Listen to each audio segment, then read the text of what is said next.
Hey gang, welcome to another video. In this one, I'm going to sort of do a TED Talk about why Blitz, what even is it, how I came to the conclusions I came to, why I think it's a good idea and an improvement for the game as a whole. So this Blitz is an unofficial game mode for Star Wars Legion. It'll be supported in the TTS mod because I'm running the TTS mod, so deal with it. Um, Blitz. I've been playing Star Wars Legion from the very beginning. I love it, but what if it was faster, more intense, you might ask? And so, Blitz strives to play the standard game of Legion on a 3x3.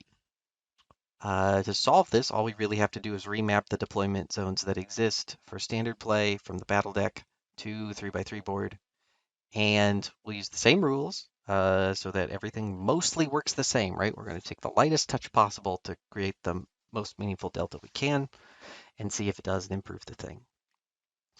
We're going to correct intercept just ever so slightly to make it work. Okay. Like I said, full support on TTS. The deck with the cards there. Deployment zones work. I've got a video covering how to do that so that you can play on any of the 3x3 maps with the new deployment zones.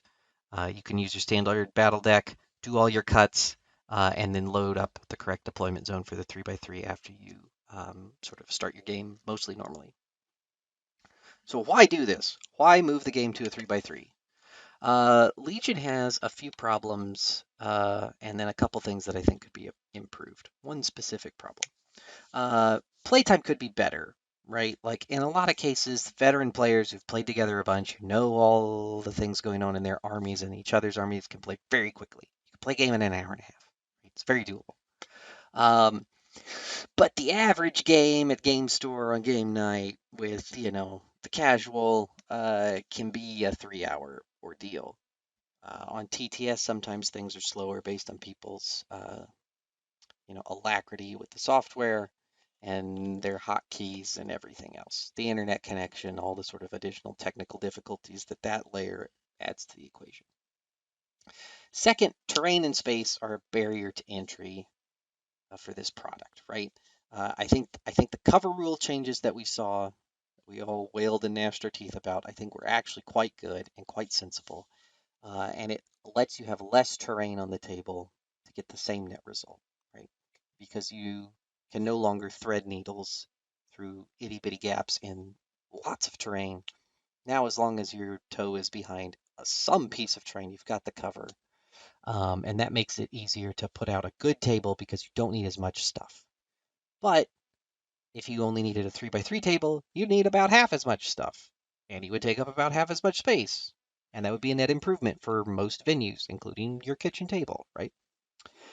And then the real problem of Legion as it stands today is turn zero. And it's very hard to notice that as a player who's been playing from the very beginning because we grew up with the product, right? When we started, there were just 4 of each thing, but we only used 3 of them. So there was less possibility total. You had less to consider at a given point in time, and there were fewer models. Now, as every new unit, every new battle deck card has been added to the system, the ecosystem has grown. Um, but as a veteran player, you only had to adapt to a couple minor increments each step of the way, other than when, the battlefield deck doubled in size. Um, so it's been pretty easy to keep up with. You don't really notice. You've played hundreds of games, right? You've gone through all the hard learning scenarios, right? How do you know hemmed in payload is bad? You lose to hemmed in payload, really bad. But if you're a brand new player getting into the game now, you have a fire hose of information to try to understand. We're going to talk more about that in another slide. All right, so gameplay space. Most of the action in your typical game, and this is something you should start paying attention to, and it wasn't obvious to me until turn zero as a thing to maybe correct sort of crept into my brain. Most of the meaningful action in a game takes place in less than the 6-foot width of the table. Very rarely do you use all 6 feet, right? It happens when there's like a secret mission R2 camped out on one edge, just doing his thing, and like, great, you win. right? We played a game over here that didn't matter, and R2 walked down the board over here uncontested wins. It's not fun. Like, you know, I know Imbuejas told this story in one of the playbooks. Like, you could do the same thing in Breakthrough. You line up all your dudes in this corner and you have more activations, and the other guy lines up in the other corner because he doesn't get it. And you win, right? You have this huge advantage. They have to walk into you trying to make a comeback. It can happen with a bunch of the objectives, right? VAPs, like there are ways to just screw up turn 0 where the game is over. VAPs where you have to be the aggressor and you put your VAPs too far back. You've just dug yourself this huge hole completely based on the available geometry. So why is that geometry available? When most of the action isn't going to happen there, and the only consequence of that geometry is the ability to make bad choices. Right? Further, we've got some objectives that can quickly become uninteractive, right? There have been moves to mitigate that. Recover. You can't base objectives, turn 0 anymore. That slows the game down a little bit in terms of this, but there are still ways to very quickly get on an objective and get out. And then it just becomes running. Just becomes one army runs the whole time and the other army doesn't, right? KP can be like that where you just stand really far apart and then run the last 2 rounds. And somebody hopes somebody gets picked off or there's not space or one of you has force push and the other doesn't. And that's it, right? Um, the extra space allows some bad things to happen. Whereas if there's not space to be apart and there's not space to run all the way away, then you have to really deal with contesting and controlling things throughout the duration of the game. All right, terrain and physical space, and this is really just like common sense. Uh, you don't need as much store space to put out a bunch of 3x3 tables, or you could put out 3x3 tables that people have placed to put their boxes. It's not a disaster, right? Um, Same thing. It's easier to play at home. You don't need as much terrain at home. Like a Shatterpoint box of terrain is out for a 3x3 suddenly becomes like almost everything you need. Get some area and terrain put together and you're set. You're living large. Now, I mean, especially in the old days before the cover rule changes, the amount of terrain you had to get together to have a good table. Um, and I've been played at other stores where there's big communities that play a lot and the tables aren't good, right? We're spoiled on TTS a little bit because we're not limited to like physically storing all this stuff, or the complexity of duplicating and painting all these things. It would be great if the physical game had a lower barrier to entry because it will be easier for the health of the game over time, right? Think about this from the business case.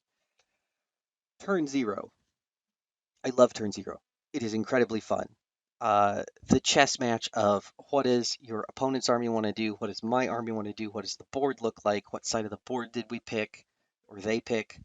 Uh, Based on the flop, what are all the possible like it's awesome. There's tremendous variety. I've played hundreds of games of this game. There's no way I've played them all. I've not played all the combinations.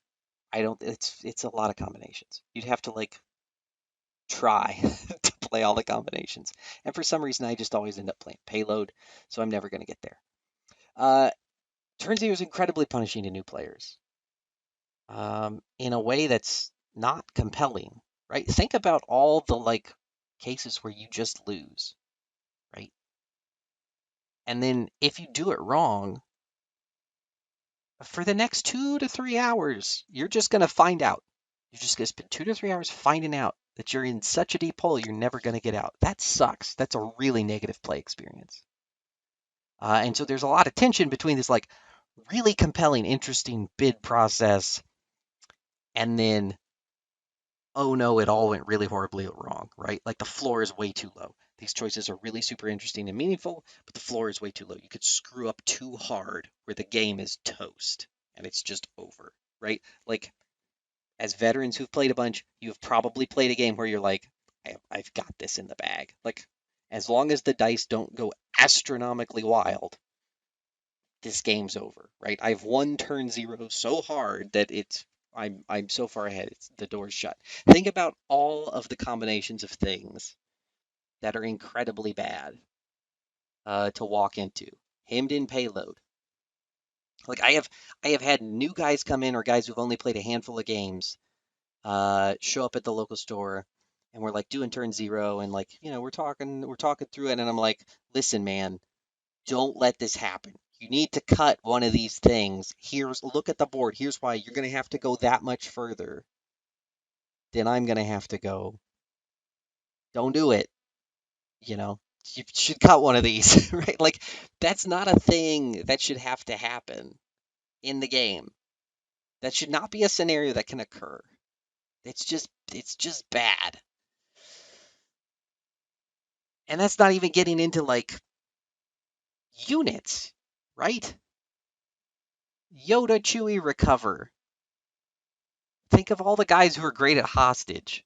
Dooku, Palp, Vader, Rex, right? Like, oh, I shouldn't have played hostage against those guys. Like, okay, that's 8 to 12 hours. That's 8 to 12 hours of just pure suffering you have to do to understand not to do a thing. Why is that in the game? Why is that allowed to exist? And that's not to say the design is bad. And it's not to say the objective design is bad, right? Literally, if they just couldn't run away as far, it would be probably okay, right? Which is the whole point of this. Okay, so turn zero. This is sort of an encapsulation of like the problem case, right? What is my opponent's force? What is my force? Right? I've covered a lot of this, but this paragraph at the end here, and I've told you it was a TED talk. It's gonna go. Who knows how long I can ramble for? It's a while. Um, there's a lot to think about. You have to think about what the flop looks like. You have to think about what your opponent's going to want to do given that flop to try to get yourself in the best possible scenario. It's super compelling, right? It's 100% the I know that I know nonsense, right? It turns into that, especially if you're playing with like other good players that you've played with a bunch. Um, it's very fun. But like I said, if you get it wrong, you could spend 2 hours finding out that you just screwed up at the very beginning, and it's over. You are in fact cooked. Yikes. Yikes. Hard to get people to stick with that sort of thing. If your first 5 games, right? How many hours are you willing to suffer in order before the game gets fun and that really super interesting mode unlocks, right? It can't be it can't be 35 hours or whatever it is. You're going to play 10 games before you're like, "Oh, I get it." Right? Like, and maybe because like there's this huge investment in building and painting your army, and so there's a little bit of like sunk cost fallacy going on as a consumer, right? Like we kind of have to acknowledge that a little bit. Okay, so what can we do about turn zero? Right? It's full of interesting and meaningful decisions. That part's great. It's super fun when it's fun. The cunning process is collaborative. It creates the story around the battle, and so it really makes the game kind of like matter because you formed it in this little mini contest that happens first. That part's awesome, but the floor is way too low. We've got to raise that floor. How can we get the floor up? Keep all the good stuff, raise the floor so the suck doesn't happen, right? That's what we're trying to solve. You could go with a completely different turn zero. That's a thing you could conceive of. You could do something like MCP where it's more stock. And you kind of just pick 2 scoring things that overlap and you're trying to race up to some number. Like that's a thing you could do, but there's going to be way less variety. It will be easier to parse and understand. But it's not that different match to match. It's like a little bit different, but it's not like way different. So I don't love that. What I think needs to happen, and this is what Blitz does, and it's for you to experiment in TTS and then argue about it and send me emails or whatever. It's in the mod. We'll be able to do it easily. Uh, just make the game smaller. If the board is 3x3, everything else stays the same. Standard Legion, standard org chart, 800 points, all the normal rules, all the battle forces, whatever. But restrict the game space. I thought a lot about should this be 4x3 and not 3x3. But 3x3 is in the ecosystem. I don't want to be like, hey, all your mats are a really wonky size. but you got a bunch of 3x3 mats, and a lot of times we have 3x3 mats and we stick them together to make the 6x3 mat. Like we all do that. So 3x3. We'll see. We can always change our mind later. But for now, 3x3. Um, what does this do for us? VAPs aren't too far away, right? Like we've forever argued that like, hey, there should be a fifth VAP in the middle because this gets too uninteractive. I promise on the 3x3 with some of these deployments, it's going to be really hard to get all the VAPs even down if you're a little bit mean about where you put them right away, right? You're going to play some odd number VAPs games. I've just sat in TTS moving stuff around trying to get things to work and not work, and it's going to be spicy. Recovering hostage, you can't run forever. You can't just run away. You cannot just be 6 turns of running and never shooting, right? If you think about the 3x3 board, from the center to the corner, I keep moving my arm off camera. Just use your imagination. This is a bad TED Talk. It's not a good TED Talk. From the center to the corner, and this is not counting base size, so it's even smaller than this, is range 4.2. Range 4.2. From the center to the corner is only range 4.2, minus base sizes. So that's going to get way smaller, way fast, right? So you cannot run purely based on distance. Speed alone will not save you. It has to be speed with terrain, with timing in consideration. All of that stuff is going to matter just as much, if not more, than it already does. And a lot of that already matters, which we'll talk about as we get into it. The game can speed up. It may not, because the mental load turn one is much higher. Typically, a lot of turn ones in a lot of matches end up just being like, yeah, we all kind of move up and get in the place. And then, like, there's just a little bit of cat and mouse, but mostly nothing happens because I just wait till your stuff that could shoot my stuff is done, and then I move up. And then you wait till my stuff that could shoot you is done, and then you move up, right? And so, like, there's a lot of waiting around and not much happens. And, like, you have a really hard decision to make turn one on a 3x3 board with all that stuff about playing ambush right away. Right away. Because those clones are going to fire support you. You better have a plan. Timing and order of operations still dominate most decision making. I think this is actually true. I think we construe space incorrectly as being a big motivator in terms of the decision making tree, and it's only a small portion of it, right? Really, it comes down to timing and possibility, right? And like position does play into what's possible, but timing has most of the control there because somebody can always double move into range or into move shoot range that you hadn't anticipated, or there was no reason for them to do it, but they need to do it for some reason. And then this new avenue is now open to you, and that's all really based on timing, right? So timing is key. It remains key. Terrain and line of sight blocking also huge as it always is. But isn't this just skirmish? You say no. It's not just skirmish. Skirmish sucks. Why does skirmish suck? Skirmish has a smaller battle deck. I don't think the objectives are as good as the regular objectives. Right? There's no hostage. There's just a lot of cool stuff that's not there. Payload's not there. Game's still 6 turns long, which matters. And Skirmish has that lower point size, and the org chart restrictions make the game extremely high variance. And by high variance, what I mean is like the game can hinge on just a couple rolls, which does sometimes happen in regular Legion play because that's just how things shake out. But, right, and like don't get me started on like roll-offs for command cards. I don't know how to.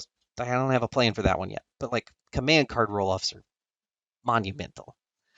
Anyway, uh, because you just have like one commander, if that guy goes down, right, you're one bad roll away from losing some key piece that's this huge chunk of your army, and like all of your potential energy is gone, right? In an 800-point game that's spread out across more units, you can have multiples of things at different ranks. Like you can sort of cushion a bad blow because there's going to be more dice rolled over the span of the game. Things tend to wash out over time.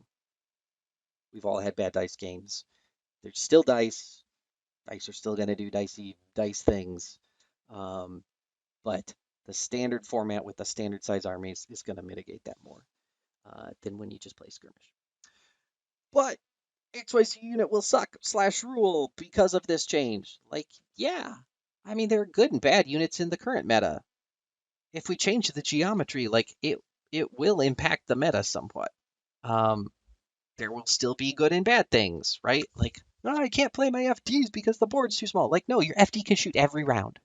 Think of all the games where you take 3 FDs and like one of them just sits on your back intercept point and the aim standbys the whole game and nothing ever comes into range because there's just one crate in that's enough cover to just make that guy not matter for the whole game, right? That's probably not going to happen here, but there will still be line of sight blockers, right? But when something turns the corner, you will be able to shoot it with those things. Some of the short range units that are struggling right now, Wookiees, Grievous, uh, Fleets? Question mark? Take the barrage gun. It's secretly great. It's very inexpensive. Everything that has to tap to recover, all the recover guns get way better, right? Because you don't need to move. Once you get in range of stuff, like you're in range of stuff, and you're going to start really close to in range of stuff if you're not already in range of stuff, right? So all the tap guns get better. They're still not efficient, right? They still soak up actions, but you don't get in this like, oh, I have to spend actions and it's so hard to get all the places I need to get thing. And most of the recover guns suck for what they do. Right? Well, it's weird. They should be flipping home runs that you got to tap, but they're not. They're trash and you have to tap them. They just suck. But when they don't have to move, it's not so bad. You can't, they've just been making them cheaper. Now that kind of becomes a thing that you can, you know, sort of fit. And balance changes with errata anyway, which is what you want with the game. So I don't look at this as any different than any other change that would happen that would shake up the meta. I would say as you sort of experiment with this mode, if you choose to, try to start initially running lists that you've already got built for the normal 6x3 play. Play them on the 3x3 board and see what the delta feels like. Because I've just played the one game so far and then done a bunch of theory craft. Um, it took a while to get it working in the mod. Anyway, um, what you want to see is that there's not actually that much delta. It should play mostly straight. You're just already fighting right at the beginning instead of goofing around turn one, which sometimes happens. Sometimes a few things do stuff turn one. Sometimes a lot of things do stuff turn one, depending on deployments and whatever. But a lot of the time, stuff's goofing around turn one. There's no time for that. You can't. You can't. You have to go. Um, so I would try initially. Don't build skews knowing you're playing on a 3x3. First, start building regular armies or take the regular armies you've already got built that you think make sense, port those over, play those games first, and then start adapting to it if it becomes a thing you want to stick with. Right? Because that will tell us if it's working as is or not. Okay. Here's a couple specific examples. Infiltrate, it's still super viable. I looked at a couple of the maps that are already in the mod or in Droid's pack and Imp's pack and so forth.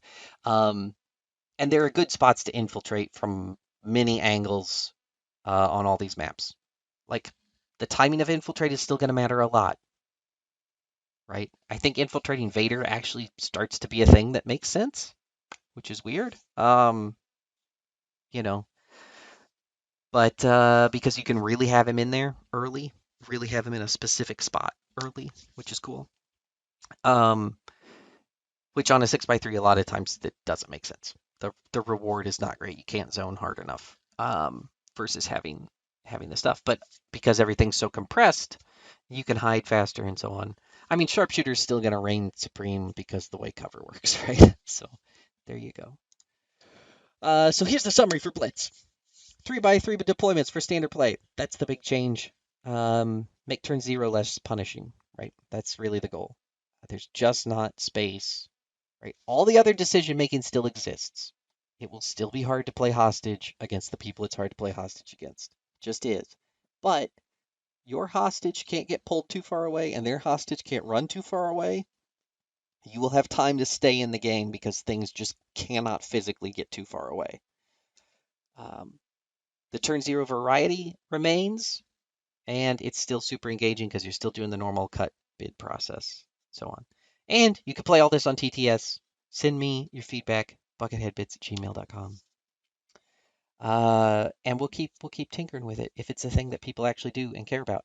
But I've been playing this game for a long time. It's occurred to me that turn zero is not right. It's not there. Uh, and it may be hard to continue to grab new players because of it, right? We'd all love to see new objectives or different objectives.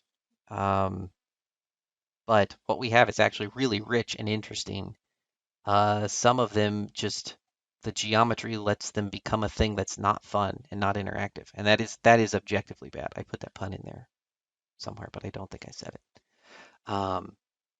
Grabbing a box and just running away in a war game is silly.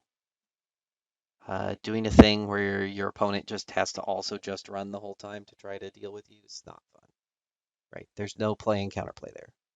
That's not a thing. You shouldn't build SKUs for that and just happen to catch that player who doesn't know how to deal with it at a tournament and win because of it. That's not a thing.